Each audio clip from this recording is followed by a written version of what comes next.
This is part 2 of project 2.31a miniature train.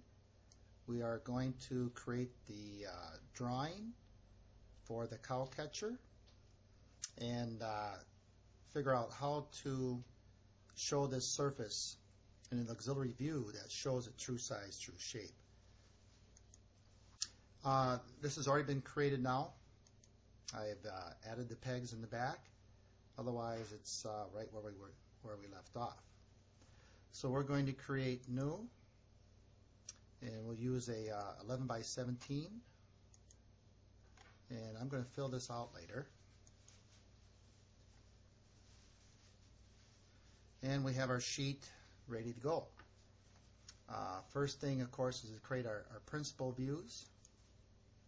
And there's our cow catcher.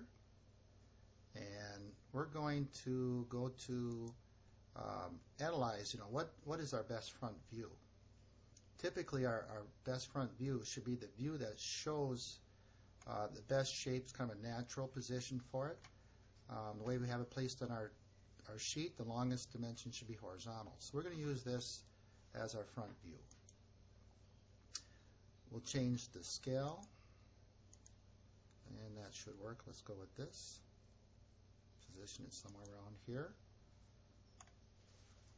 We'll create our top, our right side, and let's put our isometric top right corner.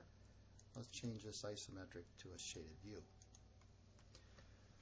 Looking at this object, as we learned in part 1, this surface is an oblique surface. It's not shown true size. It's foreshortened in all three of our principal views. Matter of fact, if we try to create an auxiliary view from any one of these, and I'm not sure which one I had. Oh, let's cancel that. There, no view is selected. Let's go back to that auxiliary view. Let's say we select this view here. If I try to create an auxiliary view from that, you can see that we're not looking straight at that surface. So that wouldn't work. And the same is true trying to create an auxiliary view from the side view. There we are. That is also not going to work either. So let's delete that.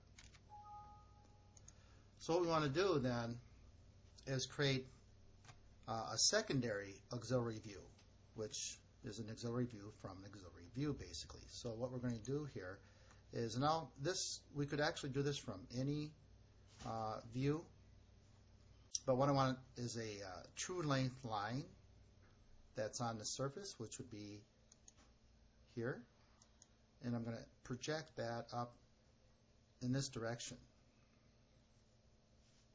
Somewhere about here should be good. So basically now what that gave me is an edge view of this surface. You can see we're looking straight. You notice this is a straight line here, and we're seeing this whole surface as going straight down that line. This line really becomes that point. Matter of fact, we can show that this is this is true size here with that 0.05, which was how far we extruded that in. Then we'll create, make sure that no view is pre-selected, and we'll create from this view now an auxiliary view off of this edge. We'll place that here. We're going to uncheck Style from Base and remove hidden lines. Doing this secondary auxiliary view from the primary now, since we had an edge view to work from, that gave me now this surface projected then true size. So now I can give this dimension as being true 0.1, which is how it was created. So oblique surfaces need to have a secondary auxiliary view. Now, an alternate way, of course, would be just create a base view, and we could say look at it from this direction, and then bring that in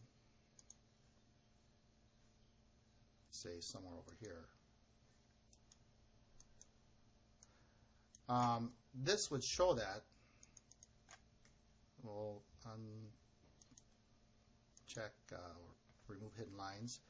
However, it really doesn't explain how the projected view is created.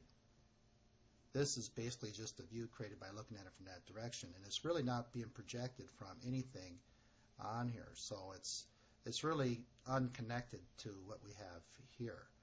Whereas the reason I like to do it this way, because it does introduce the students to secondary auxiliary views.